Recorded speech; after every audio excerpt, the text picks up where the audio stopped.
आपने एक कविता सुनी होगी, कोई दुख मनुष्य के साहस से बड़ा नहीं, हारा वही जो लड़ा नहीं।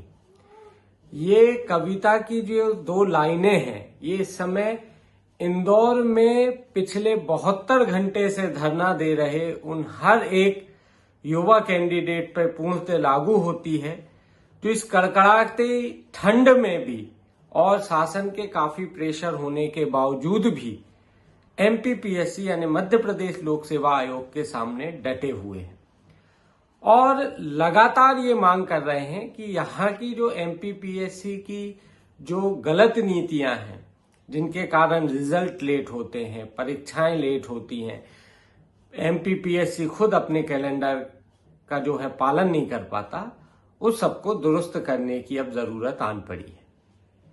युवाओं का जोश इसी से देखते हुए बनता है कि जिस कड़कड़ाती ठंड में आप और हम जैसे लोग घरों से बाहर नहीं निकल रहे रात में, वो खुले आसमान के नीचे बहुत मौज मस्ती से जो है अपना धरना दे रहे हैं और उनके जोश और जुनून में उनको देखकर ऐसा तनिक भी नहीं लगता कि उनके जोश और जुनून में कहीं कोई कमी आई है।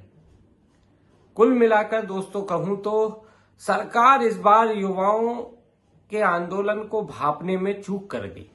सरकार को लगा कि 9-10 डिग्री टेम्परेचर में ये क्या करेंगे। शायद ये सोचा होगा कि एक रैली होगी, शाम तक धरना दिया जाएगा मोटे तौर पर रात पर, और उसके बाद ठंड को देखते हुए ये खत्म हो जाएगा। सरकार इस बार युवाओं के मन में क्या चल रहा था, इसे भांपने में चूक गई।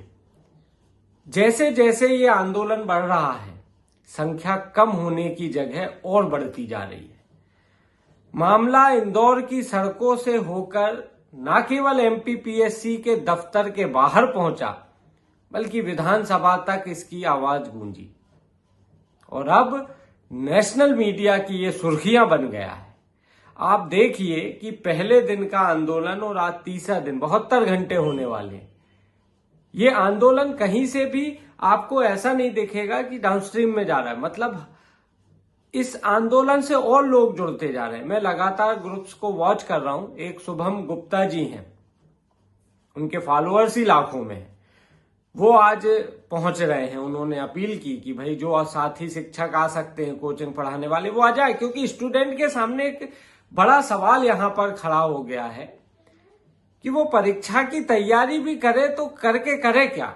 जिस प्रकार की ये धर्राशाही चल रही है, उससे अब स्टूडेंट अपने को यहां पर सिक्योर नहीं समझ पा रहा है कि भाई हम तैयारी करेंगे, पता पड़े एग्जाम ही नहीं आएगा, तैयारी करेंगे, एग्जाम दे देंगे, रिजल्ट नहीं आएगा, पद नहीं निकलेंगे।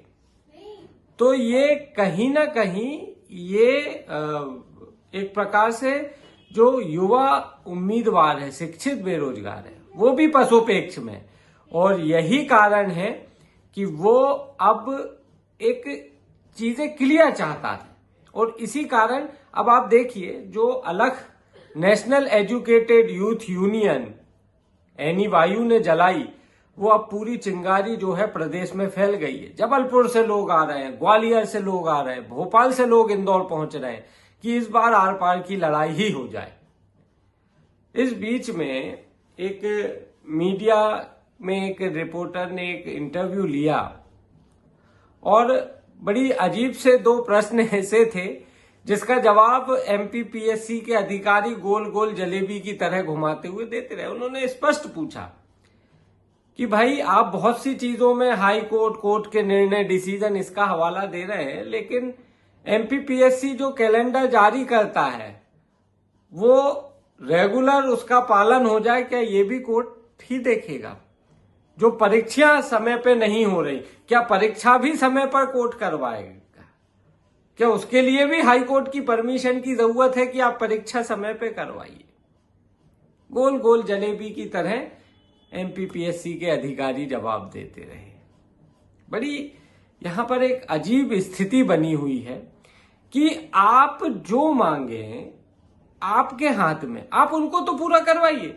एमपीपीएससी के अधिकारी इस सवाल का भी जवाब नहीं दे सके कि अमूमन अब ये देखा जा रहा है कुछ सालों से कि हर बार 5 से 10 सवाल गलत ही होते हैं। उन्होंने कहा भाई हम तो एक्सपर्ट हो, बड़ा गोपनीय। अरे भाई काय के एक्सपर्ट यार, आप 100 में से 10-15 क्वेश्चन हर बार गलत ही दे रहे हो। कौन सी एक्सपर्ट पैनल ये तैयार कर रही है?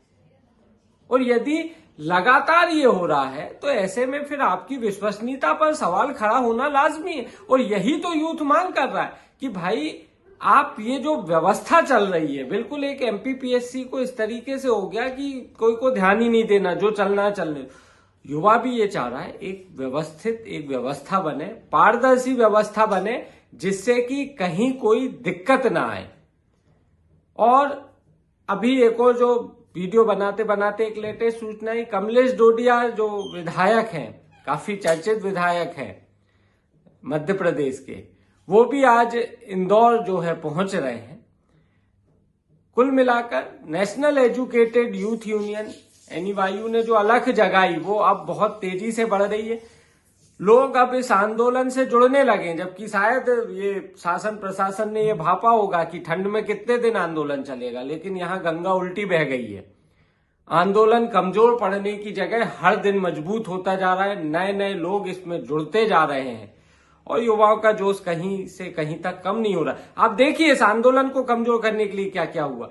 कुछ वीडियो सामने आए जिसमें कोचिंग सेंटर के संचालकों ने बोला कि हम पे दबाव बना रहे हैं, आंदोलन से पीछे हटो नहीं तो तुम्हारी कोचिंग तोड़ देंगे, अतिक्रमण दिखा देंगे, ये कर देंगे, वो कर देंगे। उसके बाद युवा डटा है। रंजीत जाट जो NEYU से ही जुड़े हुए, उनसे मेरी बात हुई तो उन्होंने ये बताया कि साहब हमने जिस जगह से टेंट लिया था, जिस जगह से हमने कम्बल लिए थे, खुले आसमान के नीचे सो रहे, कम्बल बुलाए गए बच्चों के लिए, युवाओं के लिए, पुलिस वाले ने उस टेंट वाले को भी थाने में बिठा दिया। रंजीत जाट से मेरी बात हुई फोन पर, उन्होंने ये तक बताया कि अब स्थिति ये हो गई है कि हम एक कम्बल में 3-3 लोगों को रात गुजारनी पड़ रही है। क्यों? क्योंकि कोई टेंट वाला अब कम्बल देने को तैयार नहीं है। एक लोकतांत्रिक व्यवस्था में ये किस प्रकार का काम किया जा रहा है? भाई युवा अपने हक के अधिकार के लिए शांतिपूर्ण धरना दे रहे हैं, कोई उपद्रव कर रहे हैं नहीं, कोई सरकारी संपत्ति को नुकसान पहुंचा रहे नहीं, वो शांतिपूर्ण धरना दे रहे हैं। जो एमपीपीएससी के हाथ में जो चीजें हैं, समय पे कैलेंडर जारी हो, उसका पालन हो जाए, परीक्षा समय पे हो जाए, रिजल्ट समय पे आ जाए, विभाग इतनी सारी वैकेंसी हर विभाग में खाली पड़ी है, ठीक ठाक वैकेंसी भी, ये ऐसे फैसले जो नीतिगत, इसमें बहुत ज्यादा कुछ करने की जरूरत नहीं है। हाँ, जो कोर्ट के हैं तो आप बात कर लीजिए भाई, जो चीजें हो सकती है आपके लेवल पे लिखित रूप पे, उसमें लिखित में आश्वासन दे दीजिए। जो कोर्ट के लेवल पे हो सकती है बात कर लीजिए एक बार, लेकिन आप कुछ लिखित में देना नहीं चाहते क्योंकि आप कुछ करना नहीं चाहते। यही कारण है आंदोलन डटा हुआ है। एमपीपीएससी के सामने हजारों युवा ना तो पुलिस की संख्या बल से डर रहे हैं और ना ठंड के गिरते बढ़ते टेम्परेचर से उनको कोई घबराहट हो रही है। हाँ, ये बात अलग है, एक युवती कल चूंकि 2-3 दिन से भूखी प्यासी थी, चक्कर आ गए तो उनको जरूर हॉस्पिटलाइज करना पड़ा, लेकिन जो वहां डटे हुए हैं, पूरे जोश और जुनून के साथ डटे हुए, लगातार इस आंदोलन में लोग जुड़ते जा रहे हैं। और मैं यही कहूंगा सरकार से कि यह आंदोलन अब इस तरीके से खत्म नहीं होने वाला। मांगे जायज है, सुन ली जाए। जिन मांगों का लिखित आश्वासन हो सकता है और हो भी सकता है, कोई बहुत बड़ी चीज नहीं है, बहुत सी मांगे ऐसी है जो एमपीपीएससी के लेवल ही पर ही सॉर्ट आउट हो जानी है, उनको सॉर्ट आउट कीजिए। लिखित में बच्चों को आप जो दे सकते हैं वो दे दीजिए और उनकी जायज मांगों को पूरा कीजिए।